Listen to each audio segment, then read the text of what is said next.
We are live. Welcome back, everybody, to the shit show. It's called that because I don't know what I'm doing. I'm sure anyone that ever watches is more than aware. Uh, I got a guest here today.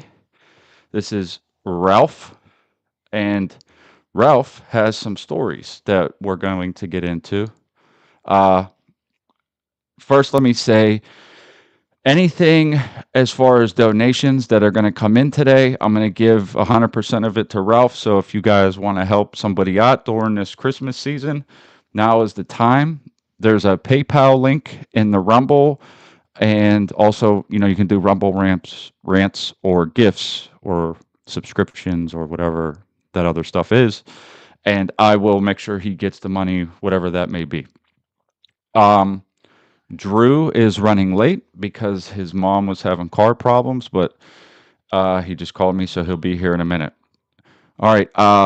Let me introduce my guest here. His name is Ralph. Ralph, say hi. Ralph, what's up? Thanks for having me. uh, he Just also working has a out that YouTube. way. He also has a YouTube channel. Ralph, say something for me so I can check your audio. Yeah, you hear me? Okay, it's just a little bit low, but I think you're good. Uh, Mhm. Let's He see. also has a YouTube channel. Ralph, tell him about your YouTube channel and what's on there. Yeah. I mean, I'm just kind of starting it over again, so it's kind of fresh. I got a little bit of everything, but it's kind of like right now it's a nostalgia theme type of thing. But it's I'm at the '90s kid at Let's Talk Toys and Tom. What I can't even talk. Let's Talk Toys and Comics. He's in The '90s comics. kid, and the '90s kid at Let's Talk Toys and Comics. Okay. Is that just on YouTube? Yeah, yeah. Okay. All right. Now, here's where I would like to start. Um, I think that some of the stories that we touched on in the past, we didn't really get into great detail. And I understand that there's probably some things you don't want to get into detail about. Um, and that's fine. So, whatever you don't feel like addressing is good. But I Yeah. thought we could maybe just start from the beginning. So, you joined the military. How old were you? Well, I was 18. I was 18 when I swore in, and then I was 19 when I left for boot camp. 18 years old. Okay. Yep. Uh, what made you join the military? What was it? Uh, it was a bunch of things, really. Where I grew up from, the same area, and pretty much no direction. So I needed some kind of discipline. So that was a big part of it. And Okay. yeah, just going for the benefits and all that stuff like that. Okay. But then So like just trying to build something. There wasn't, because I'll tell you, when I don't know what year was it when you went in. uh, I went into boot camp February 2002, but I swore in August 8th of 2001. Okay. Took a while to get in. Yeah, I was in the delayed entry. They call it a delayed entry program, but pretty much like I was going through all kinds of bullshit back home back then, so I had to get my mind right before I left. And Yeah, yeah, yeah. So I'll just tell you real quick. Like I even tried for the military, Mhm. but it was right after 9/11, and I bought all the hype.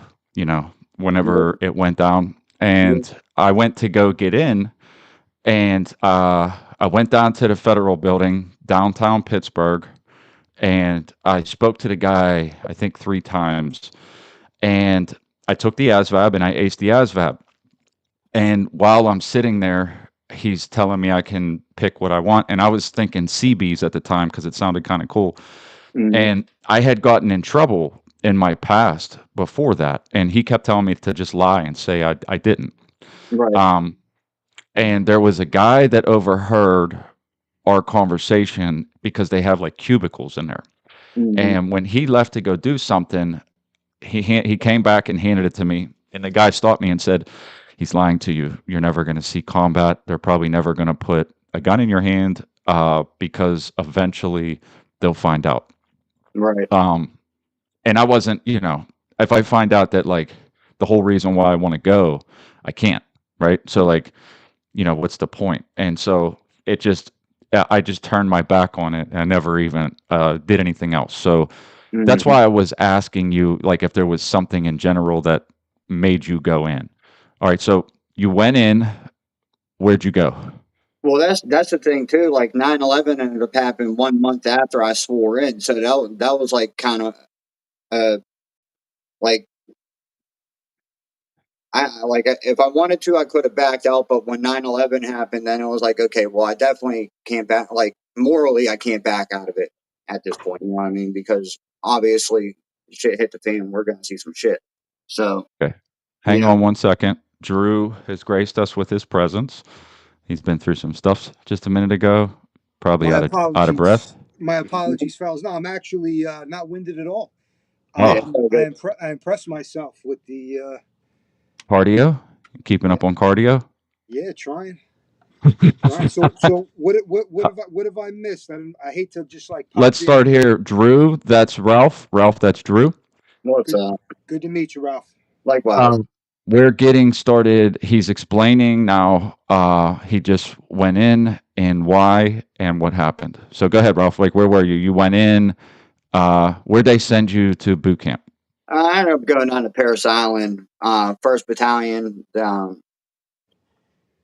It, that was a pretty crazy experience in itself too. Like it was like literally as soon as you meet your drill instructors, it was just balls to the wall, just nonstop the entire time. And it's funny too because even in boot camp there was a bunch of like bullshit drama with like the drill instructors would have some kind of stupid beefs going on and shit like that. But yeah, it was wild. It was wild. The thing that was the worst experience was by far was the sand fleas. The sand fleas were a nightmare. You Absolute said sand fleas. yeah, sand fleas. They'd have us march around, and as we'd be stomping on them, they'd start jumping up on us, and they just cover us completely and just pepper us, just biting the shit out of us. My Shit. forearms ended up getting all swollen and shit, and oh man, that was horrible. That How was big Is is the that absolutely just fleas? horrible. part of it? I mean, did I do that on purpose? Yeah, I mean, this should get in your head a little bit, kind of piss you off, Okay. but Okay. yeah, Drew, you nothing. have a question? I was gonna say these sand fleas are they they're big to see, or are they like regular kind of fleas where you got to kind of be in the right kind of light to see them? No, they're like just regular sized little fleas, but like when I mean, you guys are all in like such close proximity with each other. You're gonna see people like they're all in the back of your neck and shit. Uh, Yeah, so you're like trying to help the buddy out in front of you, like blowing on your neck, trying to get it off, and all that stupid shit. yeah. Hmm. Hmm. So that's just like a way that they kind of mess with you, I guess. They're never going to solve the flea problem. Yeah, no, probably not. Probably not. Okay. All right. Well, that sets a tone. Hmm. Parasites from the rip. Okay. Wow. Uh, so how long you spend in boot camp and where did you go? That was boot camp was 3 months. I graduated May 10th, and then after that they let you go home. Well, I don't know what all that stuff is now. I'm sure it's the same, but they let you go home 10 days boot leave. Then you report back in to if you're a non infantry job, then you go to MCT. If you're infantry, then you go to School of Infantry. That's where I went. It was down Camp Geiger, down North Carolina. North So, Carolina, you said? Yeah, yeah, it was like right by Jacksonville, North Carolina. Okay. all right. So when did you actually get deployed to Iraq? At what point? Like, were you there in the beginning? Well, we were over there. I everything got real fucked up because the unit I was in a unit called Small Craft Company. I didn't go to a normal grunt unit. And what normally we would do is we like you'd have like a platoon size element that would train with specific kind of boats, and then you go attached to a rifle company or whatever, and they'd have like their own little like boat platoon, and you'd have you'd be doing training off with them on the boats and shit like that. But I don't know what happened. They ended up sending me, and it was like maybe 30 of us total. We ended up attaching. I don't even remember. It was like 3-7 or something like that. I can't even remember the union anymore. But we ended up bouncing all over the place, all over the Middle East, all over Europe. We ended up guarding civilian cargo ships. Fucking going So, through, yeah, we ended up going through like the Suez and all that shit. But it was pretty cool though. But so you got to see a lot of the world. oh yeah, oh yeah, and that was literally right when the invasion and all that shit happened. Were you part of the invasion or did you come after? I came after. Okay. Hmm. Uh, what that this is I'm trying to paint a picture for the viewers. So you were bouncing around a little bit, getting deployed here and there. And Yeah, then is there anything in between that time and whenever you hit Iraq that you want to talk about? I mean we can. I mean I did other It's up stuff. to you. I mean, if there's something interesting that you feel like, any kind of story because what I'm trying to see is, actually from your perspective when you hit Iraq, what was it like? But is there Mhm. anything prior to that you want to get in? I mean we don't have to. I did pretty much a lot of partying before that. A lot of partying. Okay. But Okay. yeah, when we were I ended up What's your favorite crayon to eat? What's your favorite color? definitely red. Definitely red. Red? Okay, yeah. Oh I yeah. think that's pretty Oh yeah. standard, I guess. That's the Oh yeah. norm. Definitely red. Fucking right. Fucking right. All right. So um let me ask you this. Hmm. How did you get to Iraq? Did you come in on a big plane? Yeah, we just flew right the fuck over. Where did you land? Well, eh, we started off in California because we had to go to California to do like training ops and shit like that. Yeah. And then once we were done there, we flew to Maine, and then from Maine we hit like God, like 2 or 3 different places in Europe, and then we ended up bouncing around to a couple more. Like I literally saw the sun come up like 5 different times within a 12-hour period. It was insane. Wow. Interesting. Yeah, but yeah, we ultimately when we ended up flying into Kuwait to do our final prepping and shit like that, and then they flew us into Baghdad. Okay. All right. So you hit Kuwait and then they ran you in. Yeah, Did you fly from Kuwait to Iraq into Baghdad? Did you actually go into the Baghdad airport? yeah. They flew us right in. No shit. That's What? crazy. Occupied airspace. They're just like, we're here. We're coming. Can Yeah. you Well, imagine? I mean, that's amazing when you think about it, right? Like, they took a country in like the shortest order possible and then just immediately started using the infrastructure to bring in more troops. oh I yeah, mean, it's can crazy. you, like, if you can't wrap your head around what that would be like if you were a citizen of that country, it would be insane. It would be like, whatever your closest airport, there's enemy troops landing and coming in and you can see them. Like, that would Mhm. be crazy, right? Yeah, oh yeah, oh yeah. It was a weird experience for sure. What were Uh, the locals like when you got there? It was a mixture, a lot of children would constantly be running up to you, Mister, Mister, Mister, trying to get food and water and all that bullshit. But Okay.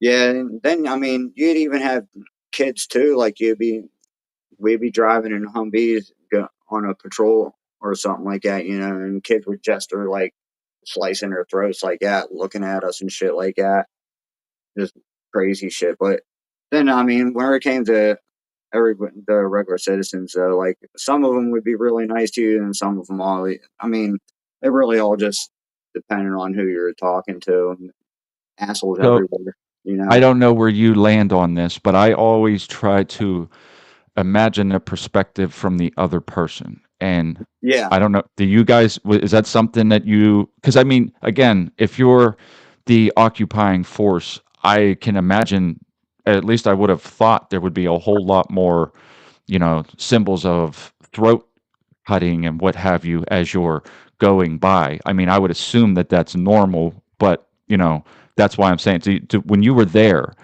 and you've Hmm. seen that, were you like, yeah, I kind of get it, or were you like, go screw yourself? Oh yeah, I mean, by the time I went there, like you're ready to fucking go. You know what I mean? You're seeing red. You're in a completely different mind state. It's really hard to explain, but Sure, it is.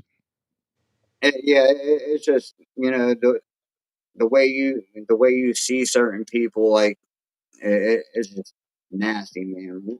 War's a nasty thing, you know what I mean? And I mean, there's movies, but I don't feel like movies are accurate. And besides people like yourself, I don't think anybody actually understands. No, they really don't, and that's the hardest part now. Like, I think it's weirder for me now, 20 years later, than it was before. The fact that just a plane ride away, it's a whole different world, and people here don't understand that that shit can happen. You know what I mean? And they really don't think it does. That's the weirdest part. Yeah, this comfort that we live in now is an Hmm. anomaly. Like it's Yeah. not it's actually not normal in the history of the world. We're Hmm. very we're Spoiled. very blessed to not have known that, and I say yet because nothing is off the table, right? Um but I mean, I don't want to get too sidetracked. So, because I feel like I want to walk everybody through what happened with you. So, Hmm. um, you go over, you're meeting the locals.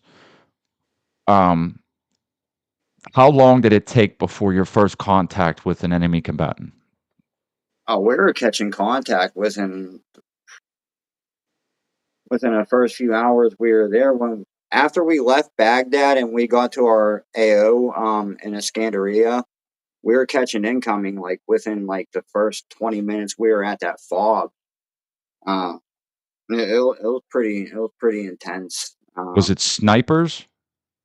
I mean, I don't, at that that incident, no, but you get shit like that, or you just have people do fucking random pop shots at you. That was really common, but Yeah, yeah, I mean, and a lot of this shit too. Like they do a lot of this bullshit at night. So if you were engaging on something, the only thing you're gonna engage on is where the muzzle flashes until they stop shooting.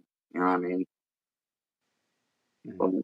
real quick. There's some people following in. If anybody has any questions, feel free. I'm taking a look at the chat. Fire them in the chat, and I'll do my best to give them to Ralph. All right, so you're getting pot shots infrequently. Um, how where actually, because I have to imagine that the actual armed forces, they're disbanded now. They're wearing civilian clothing and hiding, and they're kind of doing probably guerrilla tactics at yeah, this point, yeah, right? yeah. At this point, everybody's dressed normal. You know, what I mean, you have no idea who's who. It was a clusterfuck. It was an absolute clusterfuck, and the rules of engagement sucked as well. The rules of engagement were terrible. Okay. So what did that? I'm just gonna guess that you couldn't shoot at them unless they shot at you. Oh yeah, oh yeah, yeah. Yeah, that's crazy. So if you see somebody with a gun, you're not allowed to preemptively stop them from shooting. You have to wait till shots are actually fired first. Right. And there's definitely times where like your gut. I mean, it's probably a good thing that it was that way too, because God knows what could have happened. But there's definitely moments where like you're ready to just start fucking ripping shit in half. You know what I mean?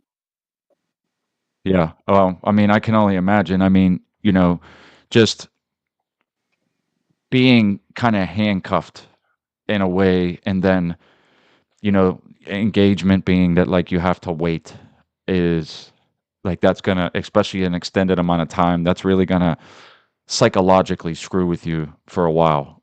Like I Oh can't, yeah. I can only imagine, but I can't really imagine like what that would be like. Um, did you Yeah. guys have the proper gear? Like, did you have uh vests? Did you have? I mean, Did you we have had like anything the like that? normal shit, like excuse me, we had like the flak jackets, the Cavaliers and shit like that. But it was the Molly shit, and it was like the first generation Molly shit, and like we were like our battalion was like one of the first battalions to use the ACOGs and shit like that. Fucking for my saw, I had this bad. It was a fucking this big thermoscope, but it was like worthless. I tried using it one time. You can't just skip past my saw, right? Like the M249 is not something we just skip right past. So you were issued an M249, right? Mm, Okay. How early on did they give you that? Where did you have that when you got there? Did you get it whenever you got there? How did that part work? Did you bring it with you? no, I got that whenever I went over to First Battalion, Second Marines. Okay. That's why I did all like the way I got over there was just weird too because I was actually with a different unit and I was attached to them.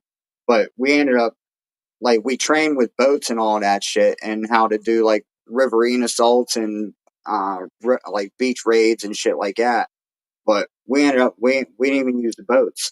Well, other people in small craft did, but just with small craft company, we were where I was with just the regular grunt unit. So So we're these are small like strike teams is what you're describing, right?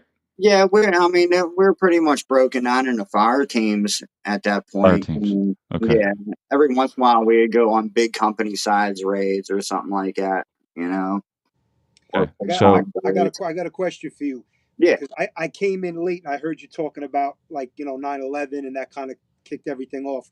Hmm. So I have two questions. One, when you were in boot camp, did they give you initial training when you were in the States on the FN saw, or was that kind of something once you were over there, boots on the ground? They said, "Hey, tomorrow you're going out as as a saw gunner. Let's go over it. Let's give you a couple hours of training." Did they, were you kind of like, all right, this is a kind of new thing, I'll catch on to quick, or did they kind of already know potentially you were going to get set up with that once boots were on the ground and you landed in enemy territory? Well, like anybody who goes into the infantry, like when you go to school of infantry, you get a chance to train with all of those different weapons. So it's not like anything new. Like if you go to a unit, you get issued a different weapon, and you end up being in a different position in a fire team. So because you're in a different position in a fire team, you get a certain kind of weapon for that position, like whatever your point man or saw gunner or whatever or fire team leader. But Gotcha. Everybody's got to kind of have a basic understanding of pretty much all the weaponry in case a man oh goes yeah, down, God forbid, somebody else has to take his place, pick up oh that yeah. weapon. You kind of need to already have that basic training of it. Right. Correct. And the good thing about whenever I was in small craft company too is we because it wasn't a normal like rifle company, our boats were equipped with like we had the Mark 19s, they were automatic grenade launchers, we had the 50 cals, that's what blew my ears out. 240 Golfs, we had all that fun stuff. Yeah, when and you say so 50 cal, are you saying like the Barrett 50 cal or is this a different? The M1 Browning, Okay, oh right, yeah, right. All right. Yeah, cuz this the is a little bit later the than that. butterfly trigger. I mean Ah, yeah. they I, did they started issuing the M2s towards the end of the war, I think, right? They well when we were about to go to and those during OIF 2, we ended up getting issued the M16A2s. I think we were one of the first battalions to get those. So yeah, OIF 2 2004. You didn't even have M4s yet? Only certain people did. MPs got them a lot. Some usually maybe officers will get them sometimes, but not many people. Not many, at least I'm in the just trying to wrap my head around cuz I keep forgetting how long ago it was. You know what I mean? So, you know, yeah, Well, that was so leading up to long ago. the second question I had. When 9/11 hit and you enlisted, by the time you got boots on the ground and you were your first enemy contact, what month of what year was that? Was that like early 2002? You were boots on the ground, or We I'm trying to put a timeline together for myself since I came in late. Yeah, we got there. It was like I want to say mid July of 2004. Okay. Yeah, yeah, To yeah, Iraq in July. yeah, yeah. Holy fuck! I can't even imagine how hot that was. Dude, it was fucking insane. There was days where it was literally 120 degrees. It was Right, not Wow. right, right. And you got to carry around a saw. How much does a saw weigh? the saw that was on.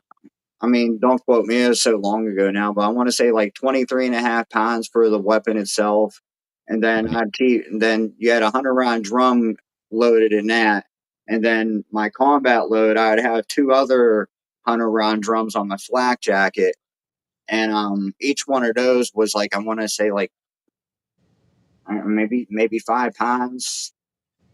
I can't really So remember. I think what the loadout's like a buck 25 typically for most soldiers, right? 125 pounds. Yeah, it was about that. It was about that.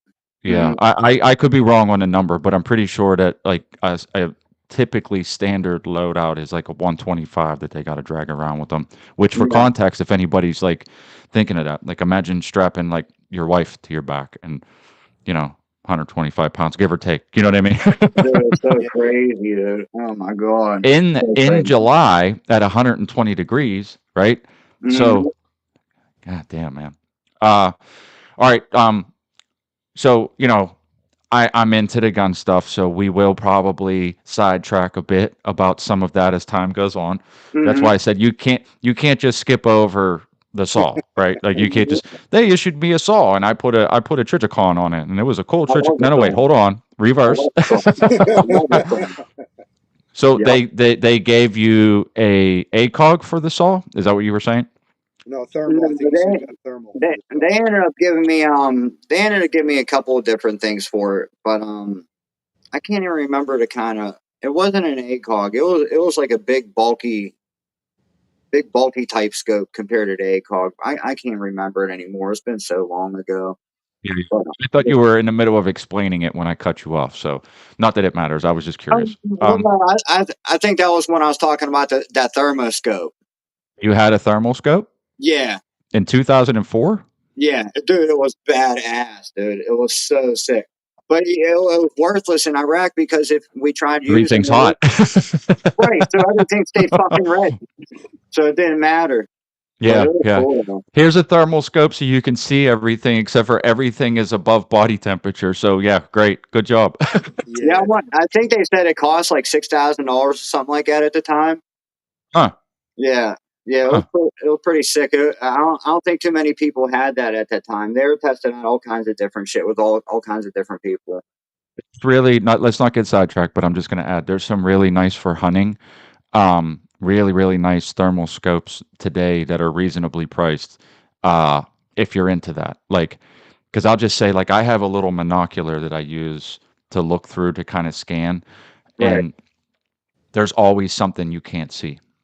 Mhm. That's where like a monocular comes in handy. But they have, weapon mounted thermals that are great. They have these clip-ons that you can put out in front of your red dot or scope that when you look through the rifle, it acts like that, and then you can like unclip it whenever you don't need it. So things are really advancing as far as that. And that's the other thing as far as advancing. Drones. Drones are this is a whole different animal today. Like this is completely different than what Dude, I you could go on had seen. forever about those fucking drones, dude. I mean, I can't even, like, here's what I'll say. The people that are in war today are going to have PTSD times 10 because of the drones. Dude, Because they anytime know it. that they hear a drumming sound, like they're just going to freak out. Because, Yep. you can't imagine being in the battlefield and never knowing when something coming overhead is the drone coming to kill you. And they're kamikazes, a lot of them. They just fly into soldiers. And it's like, dude, I Right. mean, I can't. Again, I predict, and I would really like to be wrong, but I really think the PTSD from drones in the battlefield today are really gonna. These guys are gonna suffer just because I can't even imagine what it would be like. Dude. And you know what? I try to explain that to my wife all the time. Like, because like my thing when I was in Iraq, the noise that haunted me the most was the fucking mortar rounds.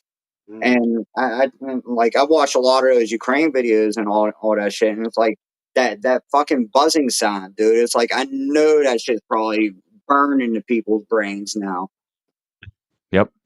Yeah, Alright, so let's try to, because I told you we're gonna derail. We get into weapons, we're gonna derail. Mhm. You were there, you had the saw, you had some pot shots taken at you, and then what happens? Like where are you at when I'm gonna, because we derailed a little bit, for the Mhm. unless there's something you want to add. I What mean, was the first time you actually seen contact? Like when did you actually have to use your guns? that was within the first. Well, I'd say probably within like maybe the second or third month in, it got really hairy. Yeah. Before that, it was just a lot of random mortar attacks and rocket attacks and shit like that. And Yeah. then once then it was weird too because we got so short-handed. They had us so spread out, covering such large areas. Then all of a sudden, the call for Operation Phantom Fury came up, so they like started splitting everybody the fuck up. And I guess because they saw that I had MP experience already from going to Honduras, they fucking shipped me over to the RDF at fucking Kalamazoo, and I sat there for the last 2 months I was in country. But So you shifted to being I guess, a corrections officer for the military for detainees? yeah, it turned into that. And then fucking they ended up, from my understanding, they ended up break like our platoon that we when we got there, like all were like how we were like structured, like our squads and our fire teams and shit like that. From my understanding, after I went over RDF, they started sending other people over at different companies and shit too, pairing up with them just because everybody was so fucked up. It was such a clusterfuck. Can only imagine. such as war, clusterfuck. Mm-hmm. Yeah, yeah, I FUBAR, mean, right? That's where they're that sending comes Yeah. from. people on patrols too that normally wouldn't go on patrols. Like they started sending like the MPs and shit like that. Like you'd see like it wasn't uncommon to see females going on. I mean, they wouldn't. Their patrol might be not be considered a combat patrol, but they'd go on patrol nonetheless, and they could catch contact. You know what I mean? It was just our AO was real fucked up. So before we get to the prison atmosphere, just to kind of paint everybody a picture, you when you are receiving contact, are they is this urban, like in the city, or is this outside of the city? Oh yeah, for the most part, it's like small towns and shit like that. So somewhat urban. Yeah. There's like buildings and structures and stuff like that. Yeah, I mean, it's very similar to stuff you see at home. Okay. All That's right. it. Um, I'm just, again, what I'm trying to do is for the audience just kind of paint a picture so that they can kind of understand what you had seen. You know what I Mhm. mean? Kind of relate a little bit. Yeah, it was just, I mean, it's one of those things like a lot of dark nights, a lot of quiet nights. Is it cold in the desert at night, or is it just as hot? Yeah, I think it got down. I think this toward December it got down to the 30s. I think, but other than that, it's still like maybe the 40s or the 50s. But then it would just spike right back up in Yeah, during the that's what day. I heard. That it's like it's cold at night and hell during the day. Yeah, Yeah. and then where I was at too, like you had a real heavy rainy season too, so like everything would get real soggy and then it harden up like fucking concrete.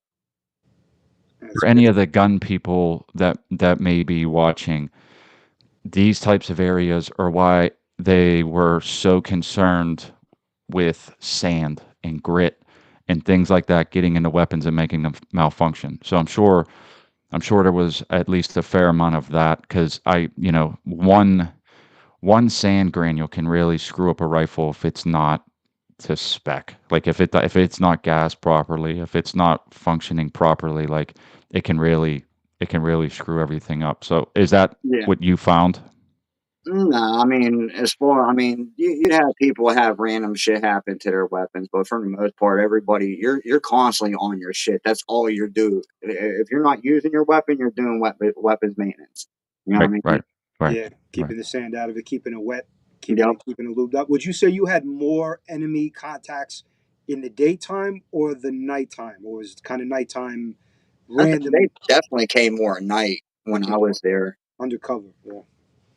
Yeah, So they definitely came as more. we're saying this in the chat, if anybody has any questions, feel free, and I'll try to get Ralph to answer them. I, He was in it, fellas. Like this dude was in it. Like he was there and he was in it. So, if you have any questions.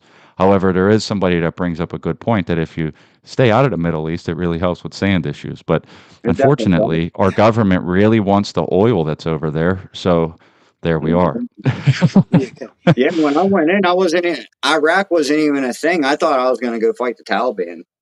You know what? Just a little side thing. So, Iraq is where a lot of biblical things, stories, stuff like that sort of transpired. Oh yeah. Did you see anything while you were there, like old churches, like things that would be like, this is where Christ was? Like, did you see any of that while you were there? Well, I was actually one of the fobs that we were at. It was next to this power plant that we were guarding, and that was right along the Euphrates. So you're real familiar with the Euphrates in that area. And then we did a night patrol through the I guess it was the fucking ruins of Babel. I can't remember which ruins it was, but we couldn't really look at anything because they said that there was still a shit ton of mines planted everywhere. So we were trying to Yeah, move real quick. yeah. There's a story because we do a little bit of conspiracy stuff here. Hmm. There's a story about when the invasion in Iraq happened, and the problem is I don't know if it was when you were there or if it was Desert Storm, but they found emails from Hillary Clinton saying that they wanted to find the tomb of Gilgamesh while they were there. Huh. Uh, like they were actively looking for it. She was the head of the State Department at the time.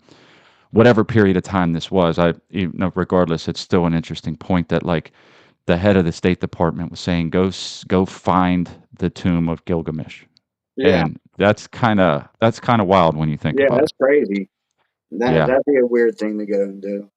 Well, there was stories about all kinds of, the Kandahar giants and stuff like that. So, Hmm. it's not a place I want to go to. I don't want to go to the Middle East, and I don't want to go to Iraq. I definitely don't want to go to Israel. Uh, Yeah. but I mean, there is a ton of history there, and Yeah. my honest opinion is that it all is very interesting. It all kinds of means something. Yeah. That's why I thought I would ask. I didn't know, I'm sure that you guys were very surface level about security and everything, but I thought it'd be a good idea to ask if you had actually seen anything. Oh yeah. No doubt. No doubt.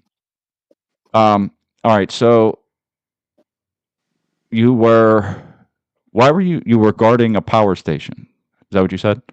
Well, that was where one of the fobs were. It was a town called Iskandaria in the Babel or no, yeah, Babel province. It was like right on the border of Babel and Anbar province, I believe. Okay. Okay. Mhm. Um, all right. So, do you want to fast forward to your time at the jail or prison and what that looked like? Yeah, that was pretty weird. And you know what's actually funny too is the plywood that was used to build those cell blocks came from Pittsburgh. Wait, what? The cell blocks that we had there, they're made out of plywood. The plywood came from the plywood place in Lawrenceville. No kidding. Yeah, crazy. Uh, Isn't it? I don't know if you can see this chat, but guy's name is Breath of Gilgamesh. Yeah. How about that? Nice. Thanks for chiming in there. Uh, so wait, I'm getting off track again. When we start talking biblical stuff, I start going other places, and I'm not trying to make this about that. We're talking about on gun RDF. Okay, yeah. So, what was this an actual prison, or did you guys just have a place built to kind of? Because you said there was plywood from Pittsburgh, so like Yeah, this was built for that. well, I mean, it was just a real makeshift like detention facility. At first, they had tents, but apparently they built the wood huts right before I got there. But we ended up did eventually having to use tents too for actual cell blocks and shit, like tents, like just big wide open fucking tents with 100 of these motherfuckers in there. Wait, so is it fenced in at least? Is there like a How the perimeter? perimeter was, but I mean, there was a lot of different Marines where like you were 100% exposed to them at all times. And they could just like run off? I mean, they couldn't really run off, but I mean, they can all gang up on you if they really wanted to. Did you have They permission to they use lethal didn't? force, or if that No, happened? they really didn't act like they really didn't. They didn't they really didn't act up. I mean, it was a real structured environment though. Like you had like interrogators that had their own little fucking area there and all that shit. Like all kinds of shit went on in that place. Did you get along with the prisoners, quote unquote? Uh, did the English and Arabic, was there that border? Did How did you speak with them? Like, There was how did that go? Well, there was actually a lot of them that knew English, and some of them were actually they lived in the states for a time period, or so they like fluently they spoke English. And Okay, so like they were like the translators for the ones that couldn't. yeah, but usually they were the smart asses. Of course, yeah. Hmm. They got it from their Uh, time being here in the States. Hmm. Hmm. Yeah, yeah. yeah, that was a oh man, that was a funny experience. There's They don't like air conditioning. They really don't like air conditioning. Gave them air conditioning too, They had like and these they there was like there like each little hut had like this like it was like a tower air conditioner that you could wheel around. You know, it was portable, and yeah, each one of those had one of those. But it would get cold as shit. They were strong as fuck. okay. So they As soon as gave you them turn it on, they'd all start an screaming air to shut it off. conditioned tent. They didn't like it though. They didn't want it. They hated air conditioning. Okay. Well, I mean, I guess I kind of get that, right? I mean, Hmm. once your body gets used to an environment, it'd Hmm. be like a curveball if all of a sudden you were in a cooler spot and then you like walk outside and like I can kind of get that. It's like, picture Americans today when it's hot outside. No one wants to leave the house, right? So like, you know, in the same way, I guess it could make you kind of soft in a way too. I just kind of find it like they gave them air conditioning and they didn't want it. Yeah, that's That's wild. That's I'm wild. sure you wanted it, right? You were good with the air conditioning. Oh, I love air conditioning. Right. Right. Hmm. Um, what was the wildest thing that transpired in this tent city? Uh, And you know what? You had a lot of weird shit happen all the time there, and then you'd have like other stuff too, where like intel would come in, where like they come out and say like, be on." You'd have to be on extra alert, higher alert, because like there would be word that they were going to try to like overrun like a perimeter of fob and shit like that. So and then every once in a while they fucking just lob nonstop mortars or rockets at you and shit like that. But So, lob mortars at their people. oh yeah, they didn't get fucked. They didn't give a fuck. Interesting. Yeah, they didn't care. And people did. Okay. I mean, they'd blow themselves up. You Well, know? yeah, I guess you're right. Yeah, okay. You forget Yeah, about that. they're not going to hesitate to blow themselves up. They're not going to care to blow somebody else up. Yeah, Yeah, yeah, that makes sense. yeah. Wow. It's What wild. I mean, was there ever a uprising? Was there ever any something that like happened where they actually did try to escape, or did they just hang out? No, I mean, well, as far as like the actual detainees went, they had all for the most part.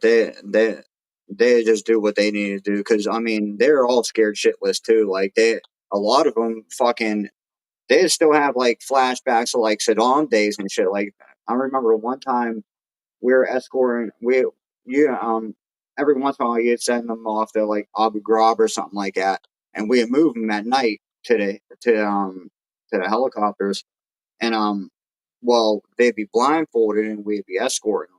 And they'd hear the rotors of the helicopters. They'd get so fucking scared that they couldn't even walk. We'd have to literally drag them or pick them up and walk them to the fucking helicopter because they think we're like fucking throwing them in some big fan or some shit like that. Because that was all like the weird shit that they'd hear about Saddam doing and all that. Yeah, I saw years ago in 2006. I got my hands on a snuff video that came out of the Middle East, Mm-hmm. Pakistan, Iran, Iraq, and Mm-hmm. the way somebody went into somebody else's house and stole a little clock radio, got their hands and feet chopped off, like literally like gruesome shit over really nothing. Yeah, So yeah, I could see, and that was under Saddam's regime. I can see the people being so scared to think that would be the norm for any occupying force to apply that kind of butchery. right. So yeah, Yeah, it terrible. was crazy. Interesting. All right. So did you spend a remainder of your time there as like a tent city guard? Yeah, I mean, well, it was more or less, yeah, just at this little fucking weird jail place. Okay. Hmm. I guess it could have been worse, right? Like being stationed there. I, I don't know. I didn't really like the idea of sitting on a fog. I much preferred being out on patrol because they just fucking, it was literally every day. They just fucking shoot mortars at you. You're literally a Sit in sitting ducks. target that can't move anywhere. You have to maintain your position, and that's it. Yeah, I mean, I mean, they could drop them in on you at any fucking time. At least when you're outside the wire, you're on the move, or you're in some kind of like defensive position, so you're ready to go. Yeah, yeah. Yeah. Can't imagine again like what that does to people just knowing that any round that you hear and you hear them constantly could be the one that gets dropped on your head. Uh-huh. Yeah, the mortars were fucked up too because like you would hear them when they first come out the tubes, like off in the distance. You hear like a real low, like "Oop," Like a like thought. oh here we go, and then you hear Yeah. one impact, and they just kind of walk them in on you. You know what I mean? One would get closer and In closer and distance with closer. them. Yep, yep, Yeah. Yeah. That's fucking insane, man.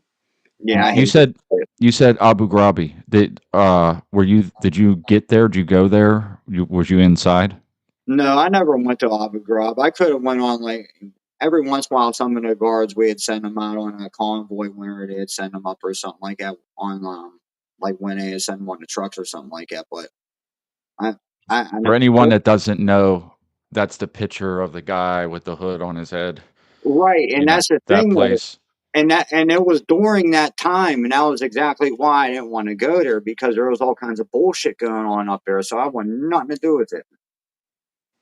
Yeah, probably better that you didn't. I mean, you know, when when you look back and you remember uh the propaganda that was coming from the government and they were like releasing these videos and getting people to cheer it on where there's dogs attacking these detainees and it's basically they're torturing them in a way in a lot of different ways. Yeah, I that think was they some were weird shit. electrocuting them and there's a whole bunch of stuff and you know how they have certain traditions about women and then they had women guards there so like it was all Mhm. kind of intentional to mess with them. Yeah, uh I just when you look back on it, I know for myself I didn't care and I couldn't have cared any less back then, like yeah, whatever, right? But you right. get a little older and you look back on it and you're like I mean that's like next level when you actually think about it, right? Like this Mhm. is it put yourself in these people's shoes. It's an invading military occupying your country, Yeah. taking prisoners for maybe they're supposed to be prisoners. Maybe they were shooting at them, but I mean, can you blame them? But I And mean, but I actually told some when I first went to the RDF, I actually told some of the detainees in my cell block that I was like, look, I fucking get it, dude. Like somebody came to my country, I'm gonna be doing the same shit. Yeah. I mean, and I think that's just a rational mind. I Yeah. don't I know there's people out there that like still would be okay with it. And I don't know. Mhm. I just think that speaks to like an individual person that like you're not being able to remove yourself from, like this is you watching this transpire from the US in your comfort, right? Put Right. yourself in their shoes and this is like wow. You know what I mean? Like if the Mhm. roles were reversed, you would hope people on the other side of the world would go, "That ain't cool." You know what I mean? Like, "What are you doing?" But, time goes by and people change, and I just think, "Damn, man." Like, a lot of people a lot of craziness that happened back then, which is why I think it's important for someone like you to kinda tell the story so many years later. How many years have passed since then? 20 years this year. 20 years this year. It'll be 20 years in January. Wow. Wow. Okay. Mhm. What was the date that you left? January? Um, well, I left Iraq. I left Iraq, and it might have been the end of January or February. I can't remember. I really can't remember when we came back. We got What there. year? It's been so long ago. You know what I mean? Um, it was around at the same winter time. It was around winter, like that, probably like midwinter. But Before we get too far past, is there anything you want to say about your time there? Is there anything you want to say about what transpired? Is there any anecdotal stories or things that you want people to hear? um, I mean, I don't know if there was anything specific people would want to hear. I mean, What about it was you? a Is weird there something experience. you want to be told? I was I was a real young kid at that time, so it was a real odd experience to be 22 years old and in that type of environment, dealing with them type of situations at that level. You know what I mean? Um, yeah, it was just a nasty place. You know what I mean? It was an experience that you'd expect some of it to be. Some of it was overhyped. Some of it was not told at all. You know what I mean? Like the IEDs were really bad, and like I mentioned the mortars already and shit like that, fucking rockets and all that bullshit. But I mean, it was your typical urban combat environment. You know, it wasn't nothing out of the ordinary. You know, Would you I say mean, would you say you've seen, whether it was your group or other groups, the firefights that you guys would get into? Would they be more so like short kind of that lasted like 3 or 4 minutes, couple of dozen rounds, or was it more so like, yeah, that was about a 40-minute firefight with several hundred rounds spent? hmm Like, what was kind of more the normal engagement? it really all depends. Some of us would it'd only be like a couple of shots thrown at each other. Other guys they get into, like I said, they went to fucking. I know they're in Operation Phantom Fury up in Fallujah, and they got into crazy shit. But I wasn't even a part of that, so I can't even speak on that. But when I was actually patrolling that area, it was just real low level pop shot type shit. Fucking IEDs, we hit IEDs a lot. Shit, just the regular normal shit at the time. You know. Yeah. Another thing to kind of spin off on that, because I'm just curious, because you're in that kind of different environment with all the sand and the heat, and kind of circling back on that. Did you hmm yourself experience, or did you hear of people getting into firefights, and then due to the extreme heat that you're already in, hmm and whatever weapon getting hot from so many rounds going through it, weapons overheating, malfunctioning, people being really in the middle of in a situation where their gear failed them because of the elements and the heat, and it was kind of like, yeah, man, this is a real problem. Oh uh, yeah, I mean you definitely. I mean during the summertime and shit, get hot enough. You could definitely have cook offs and shit like that for yeah. sure. That's what I was kind of Like assuming. from just from the heat or from the firefight? Like From the heat, what's just from the the heat. cook off from the heat? Yeah. No That shit. All right. Well, listen. For anybody that doesn't know, a cook off is when there's a round chambered in the weapon, and you don't fire, but the barrel's hot enough to set it off. Just yeah. for context, because I'm sure there's some people that don't know what a cook off is. You The know, you can the imagine. ammo itself would get hot too from being exposed out into the sun, and fucking the air is just that fucking hot. Yeah, Wow. trying to clear a malfunction with not too like heavy, thick gloves on, even if you're wearing gloves and everything's so hot, the metal that had Mhm. that had to be a lot of burned hands and just like just not good days. That's Just why from they started wearing gloves and shit, probably.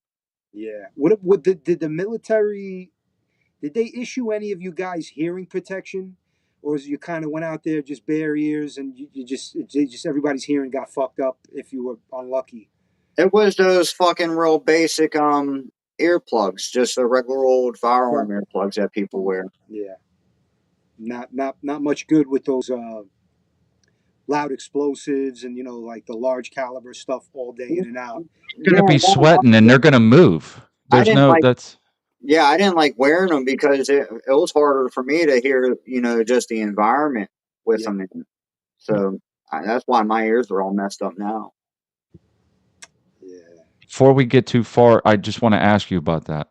Has Mhm. the VA helped you at all with you after you come home? Oh hell no. No, Mhm.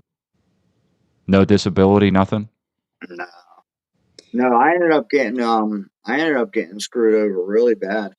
Freaking I had a bunch of like 2 years after IEAS, they ended up recalling me, and I ended up going to a reserve unit in my area, and I don't know what the hell happened, but they messed all my paperwork up, and one thing led to another, and the next thing I know, I have other than honorable discharge for my reserve duty. But I have my honorable discharge for active duty, but then I have that mark from them. So, needless to say, nobody calls me for nothing. Right. So again, I'm going to reiterate. Any of the donations tonight are going to go to Ralph. If anybody wants to ask a question or just throw a donation his way, uh, the VA's, pieces of shit. But if anybody wants to throw a couple bucks Or if they in, just have a it's question. going to Ralph. So I'm gonna keep saying that. Okay, assholes. All right. So again, I don't want to go too far. Are you sure that there's anything at all that you want to add about your time there? Drew's asking some really good questions about some of the weapon stuff.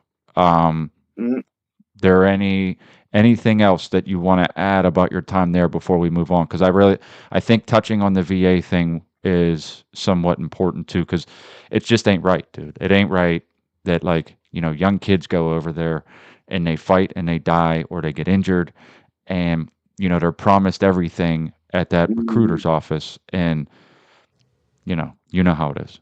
So yeah. is there anything at all? Drew, do you have any more questions about anything else like that? Um, I was kind of thinking, okay, so not that you would ever want to be in that position, Ralph, but if you know, looking back on it and having all those different experiences, if you were given your way and you had to pick a position, pick a type of weapon platform that you would want to carry and have in a situation, maybe Hmm. something light to move around quick, something heavy to keep heads down. What would, in your personal opinion, what would you say in that kind of environment would have been you if you could choose? What would you have been armed with if you had your way and didn't have to be issued it by the government?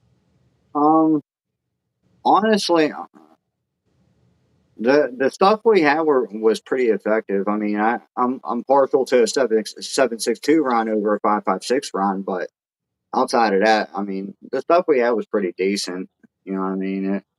It wasn't like all high tech like it is now, like with all the electronics and shit like that. But I mean, they got the job done. Yeah, yeah, okay. And 7.62 by 39 or by 51? 551. Yeah. Okay. So did they have M240s? I know they had obviously the 249. Did they issue anybody any M240s that are chambered in that caliber?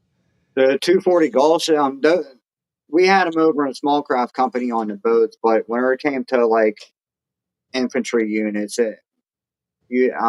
more or less machine gunners would get those. Regular riflemen wouldn't get the 240s. Yeah, it's not something you carry around on foot. It's kind of like mounted in position. I'm in New York, and sometimes I take the ferry over to Manhattan, and the Coast Guard will drive up and down, and they got Mm, M240s mounted on the bow. yeah, I mean you But could carry them. They do make you hump with them, but it's a crew serve weapon. So you'd have like one person carry the main weapon, then another person would carry like the base and the fucking a barrel or whatever, you know what I mean. But that's yeah, got to be an uncomfortable rig to tote around it's a and try ball. to. Yeah, all that shit sucked. Yeah. Hmm. Wow. Sick question on the gun stuff. AR or AK? AK for sure. You say AK? Yeah, Oh, okay. yeah, All right. Is yeah. that for a There's a reason? AKs. Is that for reason of caliber or just gas system or just overall ease and low I, maintenance or? I just like the overall performance of the round itself compared to the 5.56. Okay, But yeah, five, I mean, a 5.56 ain't a bad round. It's just not as much punching power. You know. yeah, not a lot of weight to it either in Right. comparison. Right. a lot of 50. people's arguments actually is that like, a scalpel or a machete, right? Like Hmm. basically, what are you trying to do with it, right? Like, that the 7.62 by 39 will punch through a cinder block wall. Hmm. 5.56 may make it through depending on how far away you are. But I mean, I think I'm just always there's in the gun community that is a constant argument from people that don't actually like they haven't served. Hmm. You know what Yeah. I mean? Yeah. I Yeah. mean, in an ideal world, you'd want a 30 caliber projectile over a 22 caliber projectile anyway. So Thank you very much, brother. I appreciate it. Me spent $5 to say it ain't much, but a little bit Thank you. support goes a long way. amen. We appreciate Appreciate it, it. brother. Thank you very much. I appreciate Yes, it. sir. Appreciate it. Um, okay, so okay, you like the AK better than the ARs. Oh, Uh, sure. do you want to touch on after service? Is there you know, anything that transpired you want to touch on between when you say got done with Iraq up until now? I know there's like I myself have a gripe with the VA, but is there anything you want to put out there? Anything you want to say about it? Um, I mean, nah, not really. I mean, all my gripes with them would be the same thing that everybody else had. Issues with them calling you back or contact you back, shit like that. All the same typical bullshit.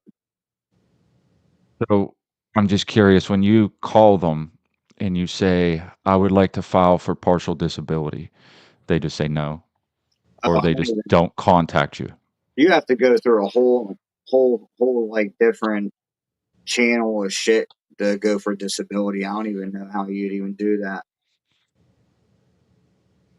They Okay. don't make it easy, that's for sure. No, they really don't. They really don't. Because I I know a think lot it's of people. intentional. Yeah. So I know a lot of guys like they're in the same boat. They just have no idea who they'd even talk to about anything. I knew a guy that grew up in the Bloomfield area that went to Fallujah, Hmm. and I know he's been having problems with uh, getting. They give you percentages. You know what I mean? Like 100% disability, 80%, 70%, right? And Right. that's reflective in the check that Right. you actually get. Um, but he told me this story in a late night drinking session, and so when they went to Fallujah, it was something you can't really imagine. Hmm. Uh, they had battalions, and it's like tanks, MRAPs, uh, and whatever. there's an armored carrier. I can't remember the name, but APC, armored. that might be it. Yeah, Yeah. APC. Uh, they would move a block at a time. So like this whole caravan was a block long, and they were going through Fallujah, and they would go from, you could just imagine a train of armored vehicles with soldiers in them, Mm-hmm. moving from block to block, and as the front reached the back of the last one, right, Mm-hmm. they would just jump out, run into the buildings, and loot, and kill anybody that had a gun, and loot. Yeah. He's like, I mean, this is stuff I don't know that he would actually repeat, uh, but Mm-hmm. this was like a very late night, and he's just laying it out there. But I say some of that because, part of what I do on this channel is talking about like preparedness in a way, right? Mm-hmm. Trying to understand that like this illusion of safety that we all kind of have in the United States is literally just that. And it's Yeah. like, you need to understand that bad things can happen quickly, and your belief that they won't is not going to Mm-hmm. be enough. Yep. Uh, And it doesn't and take much neither. no, no, and that's the crazy part. It doesn't at all. Um, what do you think about that? Should people be preparing themselves for something? What do you think is I coming mean, down the pipe? I don't know about it if they should be like prepare themselves per se, but I think people should at least like understand, like acknowledge the fact that bad shit can happen if we keep going a certain route. You know what I mean? Yeah, for sure. Tend to think that um, if we continue to infight, there Mm-hmm. will be, and chaos breaks out. Mm-hmm. It will be an open door opportunity to another nation to just walk in. Yeah, Now, what or how that transpires, and I know everybody has the idea that that can't happen. Um, they just had the I'm gonna border open for 4 years. They don't know who the fuck's here. You know what I mean? here. That's one part of it exactly. Like the border was open for 4 years. You have no idea who poured across that border and what they brought here and what they're capable of doing at this point. Mm-hmm. But there's the other aspect to this, and it's they got these computers, right? That the Department of War, Department of Defense, whatever you want to call it today, they gameplay these scenarios with China Mm-hmm. and supercomputers. They put in all the factors. Hundreds of times they've done this. The United States loses every time, according to these supercomputers. Mm-hmm. That like when you factor in all of the variables, the United States loses every time. Now that's a computer. Um, there's aspects to it that like human things that maybe the computer can't, think, but it's an indicator to kind of make you at least put some thought into the idea that like I'm not lying when I say that it's an illusion of safety, right? Mm-hmm. So I just bring that up because I know like with you, like you've seen what that looks like from the opposite perspective, right? Like being the Oh guys that yeah. showed up in somebody's neighborhood, right? So Well, I mean, not only that, but when I was over there too, I saw the beginning of their little civil war. You know what I mean? Like, and it was all the same shit. what shit do you mean? Like what was it? What did you see? I mean, just like the way you're seeing like small positions of government being overtaken by a group of people that normally don't hold those positions, so it throws a balance completely fucking off. You know what I mean? Yeah. Yeah, I do. Throwing it over by force over there too, as well. They're not doing Yeah, any voting. right, right. Yep. Yeah, and governments are literally installed at the same time in those areas. So, like, voting is like very much quote unquote, right? Yeah, I mean, and that was a joke in itself too. When I was over there, like they held like their first vote for their first new president after Saddam. That was Malik or whatever the fuck his name was. But that was a vote. But obviously, we pushed that no matter what they were going to do. It's the purple finger thing that went on that was supposedly, do you remember that at all? They would Mm, vote and they would get this purple ink on their finger as a way to show that they voted. Do you remember that? kind kind of sounds familiar, but I can't remember it. I really Yeah, can't I think remember. that was whenever they installed their democracy. Yeah, uh, yeah, I but I can't mean, remember if they did that or not. well, fingers. I mean, I know that that was something that they did after they toppled the government. Like they had everybody vote, and I Yeah, don't know. I'm You saying know, when I'm saying when they voted for that Malik dude, that their new president after Saddam. I just couldn't remember if they did that or not. remember when they pulled him out of a foxhole, Saddam? Mm-hmm. Mm-hmm. That was pretty wild. You know, like that was a pretty like when you think about it, it's like this guy was running a country one minute and hiding in a dirt hole the next. Yeah, I thought for sure he was gone. Like I thought he went to Syria or something. Yeah, I mean when you think about the options that the dude had, well, and then there's also because we do conspiracies here. There's Mm-hmm. also the idea, just like every other world leader, that they have Right. body doubles, and they may not have gotten the right one, but who knows? But I mean, Saddam himself was notorious for having body doubles. Like he would have a Yeah. body double go out and deliver whole speeches that it just kind of resembled him, right? Right. And they do that in a lot of nations. I'm pretty sure they've done it here. I mean, there was a couple Bidens that I was like, whoa. Right? Yeah. Like, was it just me, or was there anybody else that was like, wait a minute, like that doesn't look like the same guy? But seriously, what do you think?